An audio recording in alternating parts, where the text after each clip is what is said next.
This is 80's Reboot Overdrive, and on the show today, co-host, I have Nick. Say hi, Hello. Nick. Hello. And we have got a very special guest, Billy Vera, also known as Pinky Carruthers, from Buckaroo Banzai. Hello, everybody. I wanted to ask you about your release of At This Moment in 1981. Now, at the beginning, that one didn't get a lot of exposure until it came into Family Ties in, 1987. Then it became kind of like a number one hit for you. That's correct, yeah. Yeah, so I read somewhere that song came from like a personal experience of you being dumped by your girlfriend. Can you expand on that? Yeah, actually, I started writing the song right around the time we met. She was a 20-year-old college girl, and I was a 33-year-old rock and roll musician. And she started telling me about how she broke up with her previous boyfriend and how he suffered so much because of her, and she almost got off telling me that, So I started the song from his point of view, or as I saw it. And I wrote the first, I guess, 2/3 of the song that way. And then a year later, when she dumped me, then I knew how it ended, and I was able to finish it. That's good inspiration, I guess. Yeah, well, you get it where you can, inspiration comes from many places sometimes. So you've been in the music scene for a while, creating songs, producing them with your band. When you're creating these, do you think, this song is going to be awesome and it's going to go, be a number one hit, or do you even think that far down the line? Well, I remember the best way I heard to describe that is a songwriter was asked, what's his favorite song? He said, the latest one I wrote. And that's how most songwriters think. You're excited about it. I don't think you think too much about, where it's going to go on the charts or anything, but I think you have to think it's worthwhile in order to have the energy to finish it. So as you're writing, is it kind of just trying to get a feeling out, or like a therapeutic kind of a thing, or is it really just, for the fame and glory of being a rock star? It comes in a number of ways. I just try to write something good. I try to write things that, maybe chord sequences that I haven't heard before a million times before, or I try to write story that I haven't heard a million times before, to try to make something, different and unique if possible. That's my goal usually. All right, so just trying to put something new out in the world. Yeah, because, who needs another song that sounds like everything else? Well, we already have so many sad songs. Oh, my God, we got a million of them. For the songs that, become like number one hits for you, that, the crowd just loves, do you ever get tired of performing them? Never. The first number one I wrote was a song called I Really Got the Feeling that wound up being a big hit for Dolly Parton. But that came about in a totally greedy way. A friend of mine got a job producing Nancy Sinatra, and I was over at his house, and he said, listen, I got to go pick up my wife at the beauty parlor. See if you can start something for her, and we'll finish it when I get back. So I'm thinking, what the heck do I write for Nancy Sinatra? I mean, my God, she hasn't had a hit in years. And I'm thinking, what the heck? Well, she's got this famous father, so I wrote the line, I love my daddy, but it really don't matter what my daddy might say. All kinds of things that I thought would fit Nancy's life. So I knocked the whole thing out in about 20 minutes, and by the time my friend got back, I had the song finished, and he just loved it. He said, oh, man, this is a great song. He said, makes the hair rise up on my neck. He said, I'm going to play it for Nancy tomorrow. Well, he played it for her, and she didn't like it. So she didn't record it, thank God. So he said, man, and my friend was really ticked off. He said, you got to do something with this song. He said, just to prove me right. He said, I know this is a hit. It's easier to tell that about somebody else's song than it is your own. Mm. So we found this girl that was in my friend's band, and we recorded the song with her. And she was kind of lazy and didn't really learn the song properly. And so everywhere we took the record, they said, love the song, hate the girl. Love the song, hate the girl.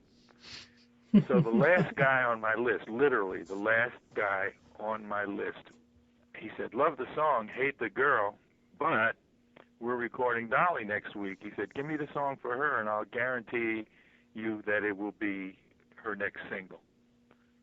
So I didn't trust him, so I said, put it in writing and give me some money. So he had his girl write me a check, and I didn't even look at it because I figured it was a couple of $100 or something. And I'm going down the elevator, and that same girlfriend of mine, she was with me, and she said, oh, let me see that check. She grabbed us $2,500, which was a tremendous amount of money in 1978. Yeah. So I figured the guy was serious. So next thing you know, man, Dolly Parton recorded my song, and by the time it came out, I was moving to California from New York. I'm driving across the country with everything I owned in my car. And every 20 minutes, I'm hearing my song on the radio. I said, oh, my goodness, I'm back in show business. The day I hit L.A., the song was number one. Wow, that's awesome, Dolly. Yeah. I She's very nice. Dolly is really nice woman. Put it in writing and give me a check. Those are words to live by, I would imagine. Oh, yeah. When, at this moment, when it was being played on Family Ties, were you watching at that moment? No. No, actually I wasn't, because I didn't know when they were going to use it. But I remember a woman, a very nice woman I went on a date with. She actually asked me out. She took me to see the Everly Brothers, and we had gone to see them, and they were wonderful, of course. And we came home, and we're lying in bed, and my phone's just ringing off the hook. It's like ringing every time, every 5 minutes there's another call. And so finally I said, oh my, I hope there's nothing wrong. I hope there's not an emergency. I better check my machine. And I checked the machine, and then it was like about 35 people calling to say that At This Moment was on Family Ties. And the next day, we got a call from NBC saying that they'd had over 10,000 phone calls for my song. And they said it was the most calls they had ever received in the history of the network. So we knew we had something, but we were the record was just out with this little dinky record company, Rhino Records, that wasn't really in the business of contemporary records. Rhino put out oldies. They were the best oldies record company in the business, but they didn't really know anything about, hit records. They didn't know anything about payola, But the people demanded the song so much, they were calling the radio stations, they were calling the record stores, they were calling everybody. And so they had to play it, to keep the customers happy.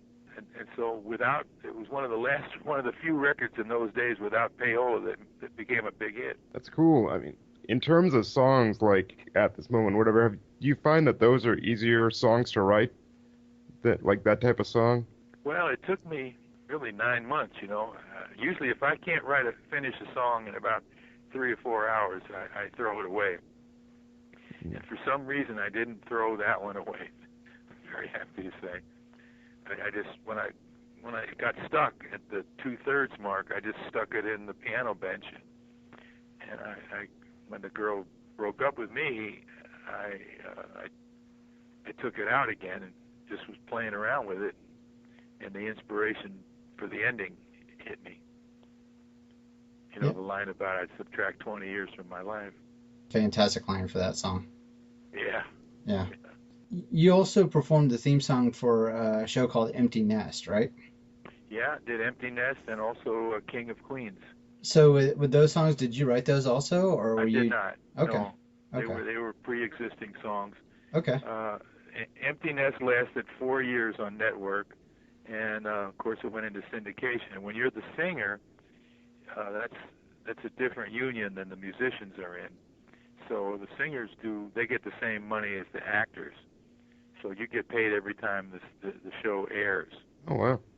Yeah, and King of Queens lasted 9 years on network, and then it's still running, every afternoon in most cities, on reruns and syndication.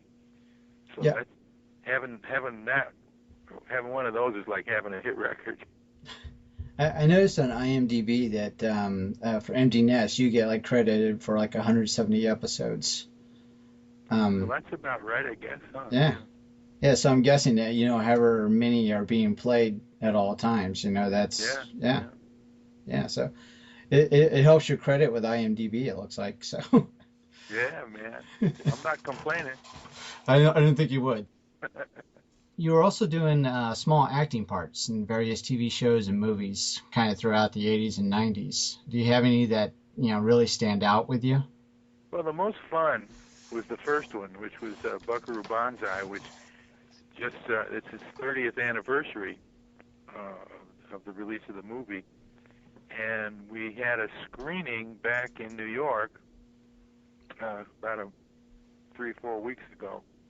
And they ran in the movie, and all the Buckaroo fans came, and I spoke before the picture, and I did a Q&A afterwards, and signed and photographed. We had stills from the movie, and it was just really cool. And we had done that before out here in L.A., and it was just a sold out house, the theater manager told me it was the biggest night they ever had. This little movie that was a flop when it came out in the theaters, but it was number one when it came out a year later on video, and then it became this cult film, as you probably know. Mm-hmm. Yeah, most definitely. What is your experience with fandom like that? Was that your first experience with kind of crazy fans of something that like that niche? Yeah, I'll tell you, I don't know that they're that crazy. They're all pretty nice people, They're different kind of fans than music fans, but they're very sincere. How do I explain it? They'll come up and they'll wait online very politely, and they'll, it's just really interesting to see how they are. I enjoy them a lot. When At This Moment was big and we went on the road, everywhere we went, in addition to the people that came to see the guy with the number one record, we also had about 30 or 40 Buckaroo fans, and they'd bring me these little gifts, because my name was Pinky Carruthers, Pinky. They'd bring me pink gifts, or gifts in pink boxes, and that was kind of strange, because music fans don't do stuff like that. No. The pink box thing, that goes right in the role that you did in Buckaroo, where you were, manning the gate, if you will. Yeah, right. Right. How'd that role come to you? Kind of by accident, in a way. They came in, the director and some of his people came into the club one night, and I think they were looking for, a band to be in the movie.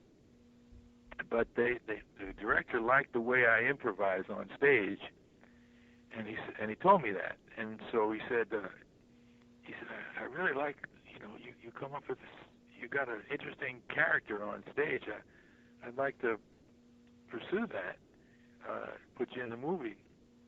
And, he brought me in initially for Clancy Brown's part, which the role eventually went to Clancy, because they were really looking for someone, big and strong, like him, and rather than puny like me. So I ended up being Pinky. But yeah, first day I got on the set, the director, Rick Richter was his name, he said, now look, don't think you have to stick to the script. You can improvise if you want. He said, just do me a favor and tell me where you're going to walk so I can have the camera guy ready to follow you. Well, that's great. Yeah, I mean, it was his first movie directing, and so he had a certain freedom that a lot of people that have been directing for a long time don't have, because they get stuck in their ways. So did he give you the liberty to ad hoc lines? Yeah, there was. They cut about a half hour out of the movie because they thought it was going to be a huge hit, and I mean they signed us up for 5 sequels, and which never happened, of course. But because they thought it was going to be a big hit, they wanted to cut a half hour out of it so that they could fit it in the theater more times per day, which, as it turned out, they didn't need. But there was a lot of really great stuff that got cut out, you know. Like I had a scene at the end after we capture the bad guys, and I grabbed this one guy. The aliens, they lived on sugar, and you know, unlike Earthlings, who we don't live on. I mean, we may eat a lot of sugar, but we don't live on it. Right. So they were eating candy all day long and drinking soda and cookies and all that kind of stuff. So I'm searching the guy for weapons, and in his pocket he's got. This was an idea I had for him, and I improvised. I found a pink snow cone, and I looked at it, and it was pink, and it reminded me of my grandmother who named me Pinky, and I became enraged because, you know, this alien was going to destroy the earth and all that my grandmother stood for, and I just wanted to kill him, you know. and it was very sick and twisted and very funny, and of course it wound up not in the movie. Yeah. I could just see this enraged face, you know, holding a pink snow cone and an alien in the other, right? God, that'd be awesome. It sounds Yeah, I mean, that was the that kind movie. of stuff they let us do, you know. That's fantastic. You know, Did you get to Jamie Lee hang out- Curtis was in the movie, and her entire part got cut out. She was Buckaroo's mother as a little boy. Oh, really? Yeah, I saw that on the DVD. Yeah, it was an original opening of it. Yeah. Mm-hmm. Correct. Now It'd be nice to see that half hour put back in on a DVD sometime. Now was it cool? Did you get to like hang out with like the entire cast? Were you all on set at the same time, or? Most of us, yeah. My trailer was right next to Goldblum's, and you know, he had just gotten dumped by some girl, and you know, so he was crying the blues. We'd sit on the stairs outside our little trailers between shots, you know, and commiserate over our pathetic love lives. Oh, good stuff. But you know, the funny thing is, one of the producers of the movie was this old-time producer, and his mistress lived in my apartment building. And I saw him bringing her home. He was married, and I saw him bringing her home a couple of times. And then he realized I was in the movie. So every morning he'd come over to me. The first thing in the morning, he'd put his arm around me and tell me what a wonderful job I was doing and what a great actor I am. And, you know, and so Peter Weller one day, he says, "How come Sidney comes over to you first every morning?" He says, "I'm the damn star of this movie. Why doesn't he come over to me?" I said, "Gee, Peter, I haven't the slightest idea." Yeah, keep it a secret. Yeah, the perks of keeping your mouth shut. Yeah. Exactly. Oh, that's awesome. So did you get to like ride or drive in the jet car? No, just the bus. Aw. Yeah, This was cool. you gotta do. Do you like what would be a Blue Blaze irregular? I mean, is there such a status as a regular? Not that I know. Okay. You know, the fans know more about that kind of stuff than we do. Yeah. Actually, if I could just cut in, I think that was a reference to Sherlock Holmes. In the original stories, he had a group called the Baker Street Irregulars, which were like street urchins, street kids. He would employ for like various tasks related to like his cases or getting information, and he would pay them little stipends. So I think that was supposed to be a little reference to that. I'm sure it was, because the writer was a very smart guy. He was a first-time screenwriter. Earl Mac Roche was his name, and very bright, very clever, very twisted guy. You know? come up with all that stuff for what was it? Worfen? Was that the guy? Yeah. Lord John Warfin. Yeah. You've got to have an interesting mind to come up with that dialogue. So. John Big Boutte. Yeah, exactly. My favorite line in the movie was, I think it was Christopher Lloyd, if I'm not mistaken. He said, "Don't ask me. It's not my planet, monkey boy." Oh, yep. I remember that. That's See, the greatest line. you guys are bringing me back to college because, I mean, I'm dating myself a little bit. That was actually where I first saw this movie. I had a friend, and I brought the same friend up before, but he introduced us to a lot of really obscure geeky stuff, and that's where we first saw the movie. And honest to God, the first time I saw it, I remember not really liking it because you had to sort of wrap your head around it. It took like one or two tries. But then I agree. once I think that's why it became so popular on video, because by cutting it, that half hour out of it, they crammed all the jokes together, so there was no room for them to breathe. And so things would go by so fast that people missed a lot of stuff. So, but on video, they could say, "What did he say?" and they'd roll it back. Mm-hmm. And so you had the same experience as many, or if not most, people had. And then once we, saw it, well, he watched it God knows how many times, and I was just sort of along for the ride. But eventually, you see it like 2 or 3 times, and we were quoting it from here to breakfast from that point on. Pretty cool, man. Well, 30 years, my friend. I know. Yeah. Remember, I got the DVD when it had like the 20th anniversary, and now it's probably on Blu-ray now, so I gotta see if I can. Yeah, the whole thing. I wonder if the film for the other half hour still exists in the vault somewhere. Well, somebody's got to dig that out. We'd like to see it. Yeah. I know in the DVD they had like a lot of deleted scenes. Yeah, okay. they had like a lot of the stuff that they cut out. Like there was like this whole big backstory about this like arch villain who killed his parents. Uh-huh. And that was going to be part of the whole plot, and then they just cut that out, I guess, for time and relative coherency. But yeah, so maybe there's more that exists. Who knows? Wouldn't that be cool? Yeah, well, maybe they're waiting for the 50th anniversary to release them. So. And we'll still be watching it. You know it. Oh yeah, we will. Yeah. I'll tell you, man. People just when those couple of times that they screened it and I was speaking at it, I mean, it was like being Orson Welles or something. It really felt weird, but good weird. And well, for that movie, that whole movie is just a good weird. It's just so out there, you can't help but really just like it after a while. It's just I know. really earnest. This last time they had they managed to get a 35 millimeter print, Oh, no so kidding. the quality was really nice.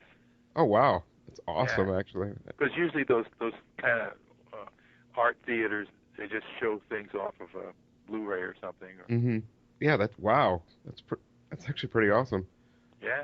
In the movie, you got your Billy. You did a cover of a song called Bullet 88. Rocket 88. Yeah. Rocket 88. Sorry, that's what I meant. Rocket 88. Don't quote me. So Rocket 88. So how did that song get picked for Buckaroo's band performance, or do you know? I really don't know. It might have been the writers. It might have been. He was certainly hip enough to old music to know that song. The reference to rocket flying in outer space and all that stuff. Right. Might have had something to do with it. Has your band, Billy, Vera, and the Beaters, have you guys done ever like a full cover version with the lyrics of that song? No, as a performance? and I've always loved that song, but I never had the band do it. One of the Beaters is in the movie. Really? Yeah, in the scenes where we're hunting down the bad guys in that sort of warehousey kind of place. Yep. Yo-Yo Dine.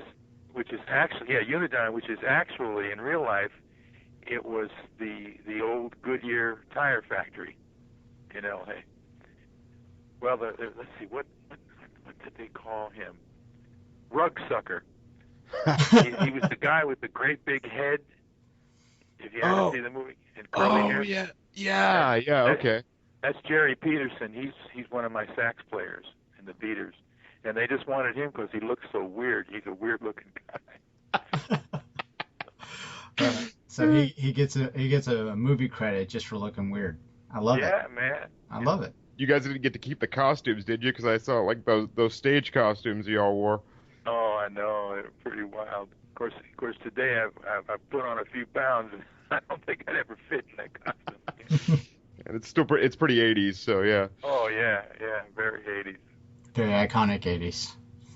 I know. In a good way. I've always tried, in my real life, my real stage life, I've always tried to dress in a more classic way, so that, because I always noticed about musicians is 5 years later they look horribly out of date, you know, the clothes they wear. So I said I always want to wear things that don't look stupid 5, 10, 15, 20 years later. I've managed to, for the most part, stick to that. You know, that goal. There's plenty of 80s fashions that don't look good anymore.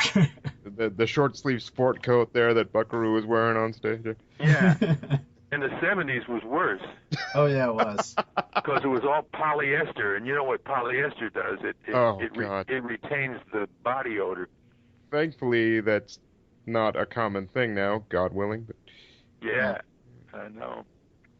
And it also and women's melted. styles, you know. Remember like Dynasty when the women had all those big shoulder pads and the big hair and all that. Oh yeah. Oh, I mean, my mom, she worked in a law office in the 80s, and you know, thank God she's probably never going to listen to this, but yeah, she had the big shoulders and the professional jacket, Right. and the big hair. Yep. Oh man. Oh, I'm telling her, Nick. Little bit. Billy, did you ever get into like the sci-fi nostalgic aliens attacking, the world kind of geeky culture thing back then, or? No, not really. You know, because I pretty much was in the music world for the most part. So, this was sort of an aberration. And then the other acting roles I did were, Thug of the Week on a TV show or something like that. Yeah, actually, I was looking back at the roles that you had done, and I guess you had few reoccurrences on Beverly Hills 90210. Is that right? Yeah, I played Jason Priestley's bookie. He had a gambling addiction for a while on the show. So I was his bookie, and my job was basically to scare him. You figured that, if I remember right, the character's name was Duke, right? Yeah, who was named, I think, after one of the producers of the show. Oh, okay. Yeah.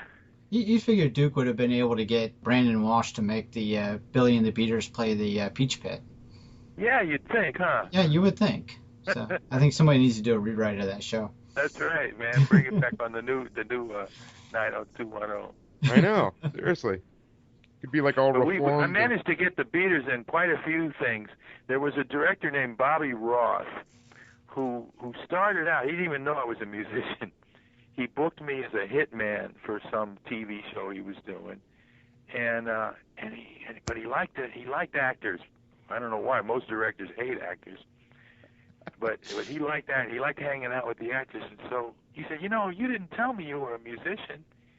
He said, and he came to see the band. And so he started doing a lot of, like HBO kind of movies in the 80s, And so he put the band in me in several of his shows and several of his movies.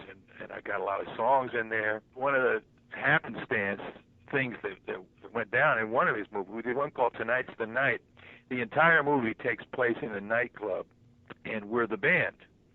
And we ended up doing 6 of my songs, which is pretty lucrative, They had to pay me for all those songs. And one of them was At This Moment. And as he was editing the movie, At This Moment was rising up the charts. And he'd call me like every other day. He'd say, man, he said, the damn network, this was for ABC. He said, the damn network, man. He said, they keep wanting me to put more of you in there. He said, by the time I get through, he said it's going to end up looking like a damn Billy Vera video. Just turned into a concert film. Yeah, I know. That movie had a great line in it. The main story of the movie was this couple of airline pilots come to this nightclub to pick up girls.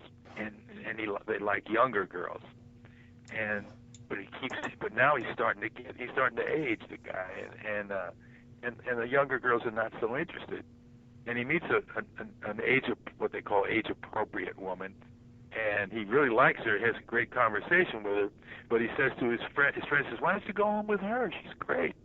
She really likes you, and she's attractive. And he says, are you kidding? She's old enough to be my wife. Oh, that's an awesome line. I'm going to have to remember that one now. I know. Isn't that a great line? That is fantastic. Yeah.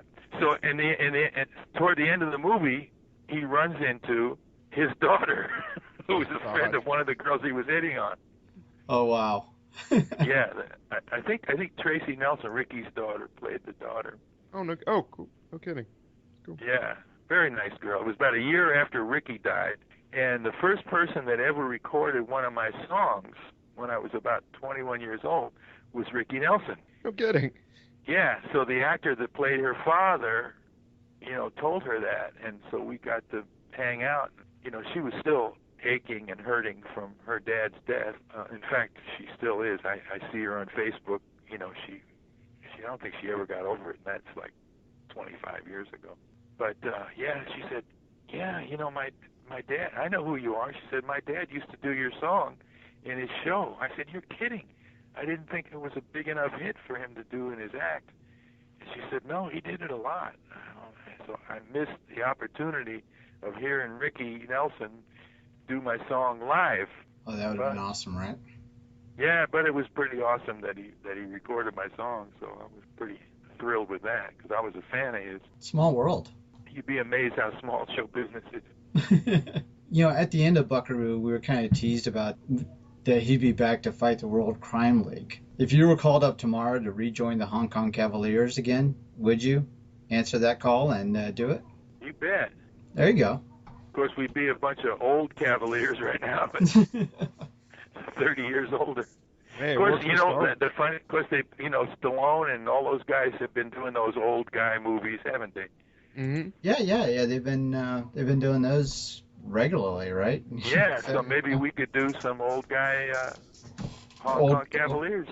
Yeah, old guy Buckaroo. I mean, they brought all three of the people back for Star Wars, so. Yeah. I mean, have you seen Peter Weller these days?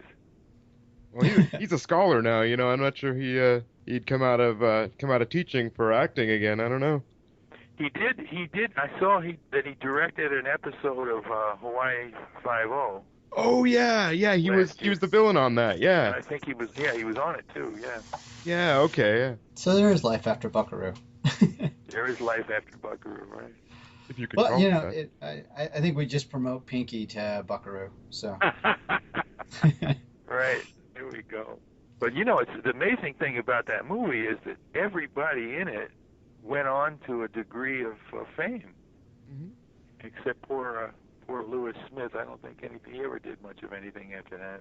But Clancy had his own TV show, and I think Pepe keeps working, and I see Bill Henderson sometimes in the jazz club, singing in the jazz club. Oh, cool. And of course, Lithgow. He's been huge, man. Yeah. And Christopher Lloyd did very well, and as did Goldblum. Ellen Barkin didn't do too bad. Yep. It's quite a cast. Like looking back at it now, it's amazing that that many people got together to make that movie, and I mean that movie of all things. And early in their careers when you could get them cheap. True. I think I only made about $15,000 on that. I worked on that movie. It seems like a fun way to make it, though. But believe me, at that time I was thrilled to make that $15,000. I'd take it. Oh yeah, I'd do it again tomorrow, man. Yeah, most definitely. So I read online, Billy, that you're a music historian. How did that come about for you? And do you have kind of like a favorite time period or genre? Well, I've always been a record collector since I was a little kid, and I've kept records, and I always was fascinated by the information on the labels. I'd look at the names in parentheses under the song titles to see who the songwriters were, who the publishers were, and I just wanted to know everything. And whenever I found a new artist, I'd want to know what records they made before they became famous, and I'd go looking for, hunting down all that stuff, and I became just like a junkie for information. And over the years, you know, you learn more, you come into contact with other guys that are also information junkies. Next thing you know, you're an expert. I got into compiling CDs. When the CDs came out, that was really helpful. I would compile CDs of you know, old music, different genres, blues or doo-wop or, you know, whatever, R&B, and I became pretty thorough and detail-oriented. You know, I found that a lot of people that were doing that kind of work speculated, and they got a lot of things wrong, and that made me crazy.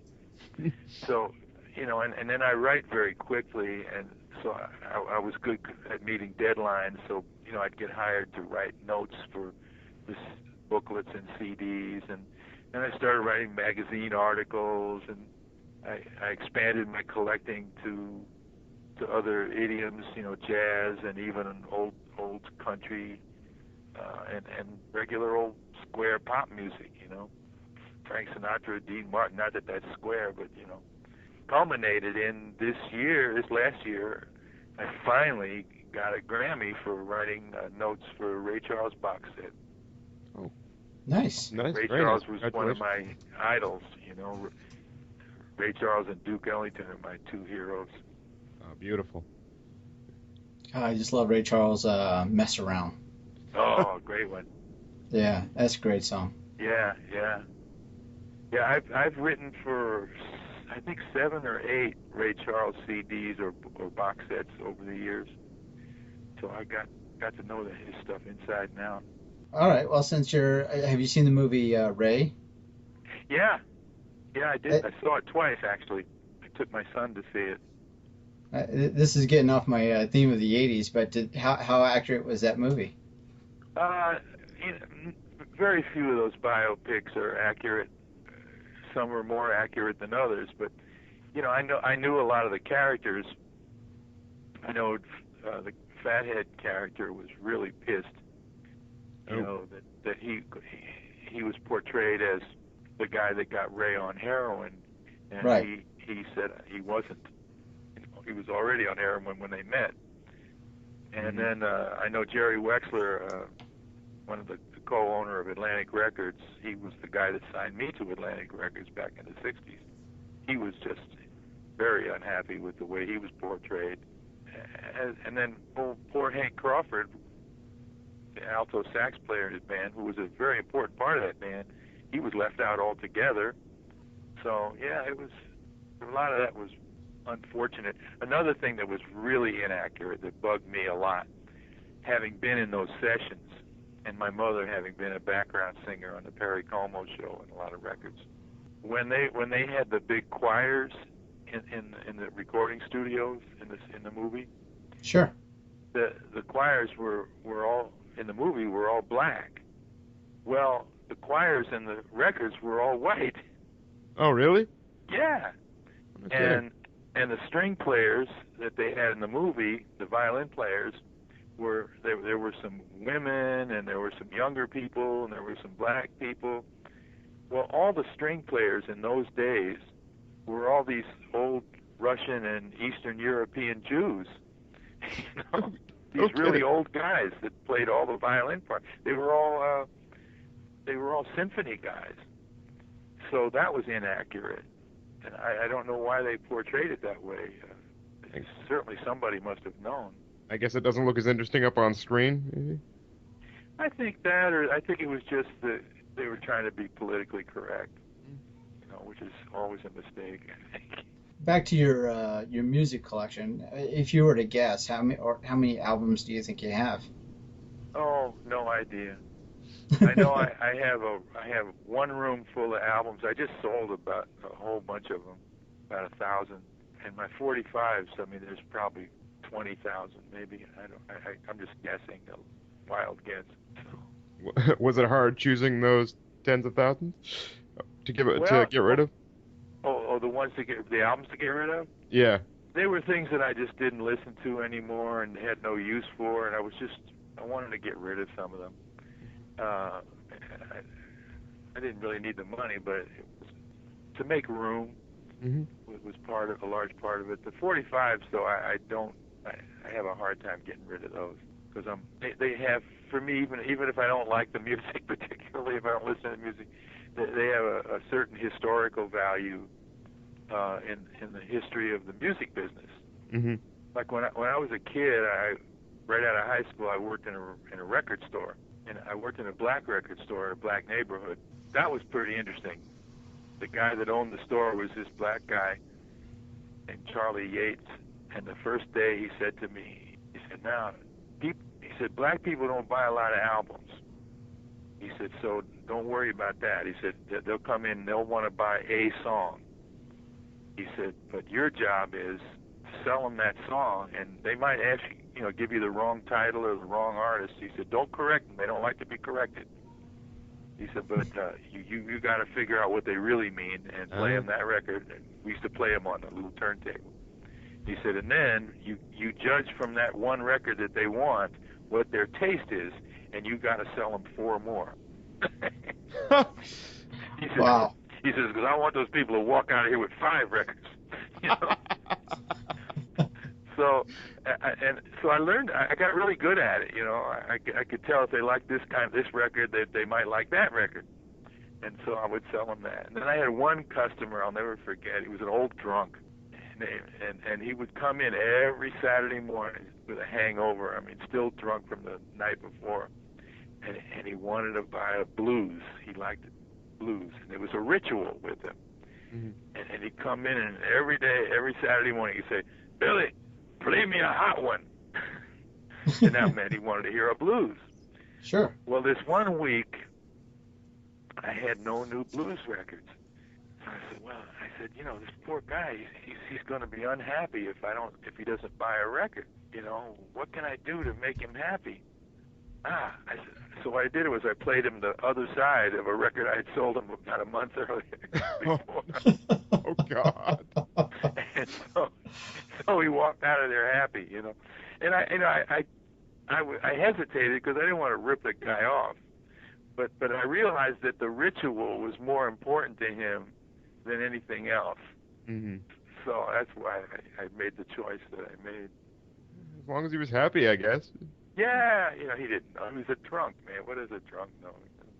When he bought the record, that's the important thing. You Yeah. got to sell. He walked out of there holding a record, and that made him feel good, And you remain employed, so. And I remained employed. Out of all that music, what's your favorite album, or do you have just one? Oh man, that's a tough call.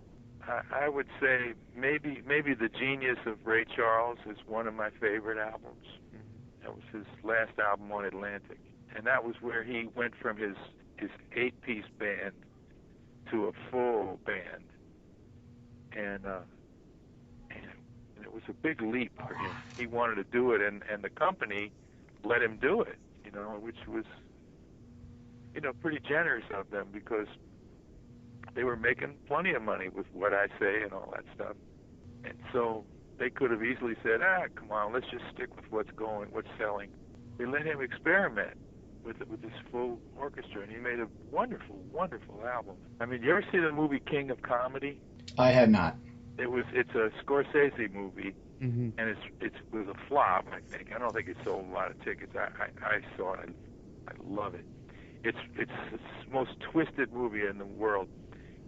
Jerry Lewis plays Johnny Carson character, right? And Robert De Niro plays this loser who lives in his mother's basement and has set up the basement to look like the set of The Tonight Show.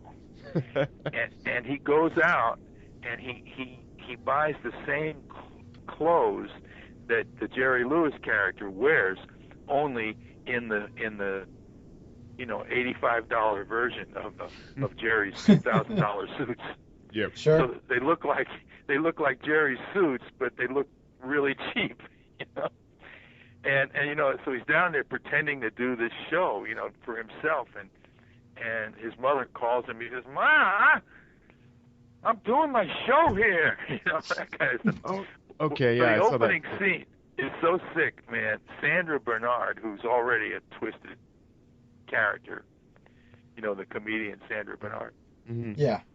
It opens up. She wants to kidnap him, and Jerry Lewis, and he gets into his limo after doing the show, and she and her sidekick, who I forget who's played by, they go to the limo and they're playing, and you see that ugly face of hers smashed up against the window, the outside of the window, and Jerry Lewis is freaking out, man. And over all this, they're playing a song from the genius of Ray Charles, "Come Rain or Come Shine." And it's one of the sickest moments you ever saw, and it's just great, man. I couldn't recommend this movie more highly. It's been on. I've heard of the movie, and thanks for providing context to that clip with De Niro. I couldn't remember where that clip was from, but it's been on my to watch list. Oh yeah, I won't tell you any more. Give you spoiler alerts, but it's really wild. Was it the song that made the scene for you, or was it just the entirety of the entirety? Okay. It was, the song is so wrong, that it's right. It's here you have. Well, he's singing, "I'm gonna love you like nobody's loved you, come rain or come shine," and so you see the obsessive sickness of this ugly girl, that she goes after this TV star, mm-hmm. who's really a pretty slimy looking guy himself, Jerry Lewis, of course. So it's sort of the twisted version of what passes for love in the mind of a psychopath. Well, Scorsese's always good at bringing that out, I guess. Oh yeah, I mean, I fell in love with his work when I first saw Mean Streets. Mm-hmm. Oh man, my friend and I said, Mean Streets is one of the great documentaries of all time. I guess what's coming up next for Billy Vera and the Beaters? Beaters is still working. I've been working mostly with a big 18-piece band. You know who Michael Bublé is, right? Oh yeah. Mm-hmm. Yeah, he recorded At This Moment on his big album. It sold about 9 million records. So I got a few very nice checks from it. So I took one of the checks and I said, I'm going to go for it, and I'm going to make my dream album. I've always wanted to make an album with a big 18-piece band, like, Count Basie band. Mm-hmm. So I did, and I gathered. I said, how can I make my album different than every other jerkball that puts out a big band album? And somebody said, well, you know black music really well. I said, yeah. So I chose all songs. Every song was written by one of the great black songwriters, whether it was Duke Ellington or Count Basie or Buddy Johnson or whoever. So it's kind of although it doesn't say it on the album, but it's really a tribute to the great black songwriters of the 1920s, 30s, and 40s. I made my dream album, and I've been gigging here in LA and in New York, and then doing a couple of jazz festivals with this big band, and just having the time of my life, while still working with the Beaters when we're able to get some gigs. So I'll get the best of both worlds. Definitely. That sounds awesome. Congratulations. Thank you. If any of our listeners want to keep up to date with what's going on with you, Billy, what's the best method? They should go to BillyVera.com. BillyVera.com would be the way to go. Okay. Yeah. You got anything else, Nick, you want to? I think we've covered everything pretty well. Awesome. Okay. All right. Well, cool. Well, thanks for having me. Yeah, Billy, I really appreciate your time, man. Sure. This is Dave from 80's Reboot Overdrive, and it is a moral imperative if you do not immediately check out and like our community page at facebook.com/80's Reboot. You can also follow us on Twitter and Tumblr at 80's Reboot. We also invite you to check out all the fantastic blogs and podcasts at southgatemediagroup.com. Thank you for listening and reliving the awesomeness that was the 80s.